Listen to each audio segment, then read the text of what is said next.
আপনার যদি মনে হয় যে বিশেষ কিছু জায়গায় যখন আপনার সিদ্ধান্ত নেওয়াটা খুবই জরুরি, সেই মুহূর্তে আপনি দারুণভাবে কনফিউশনে পড়ে যান।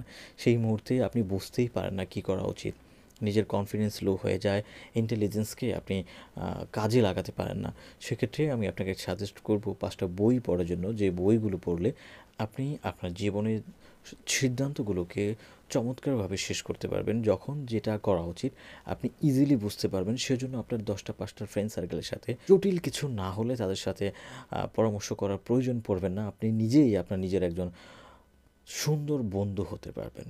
সেই ৫টি বইয়ের নাম আমি বলছি, যে বইগুলো পড়লে আপনার কনফিডেন্স, ইন্টেলিজেন্স দারুণভাবে বেড়ে যাবে। Number 1, how to make better decision. Number 2, mastery. Number 3, principle. Number 4, the almanack of Naval Ravikant. Number 5, limitless. এই ৫টি বই পড়লে আপনার ইন্টেলিজেন্স, দক্ষতা দারুণভাবে শার্প হবে এবং আপনার জীবনটা সুন্দর হবে।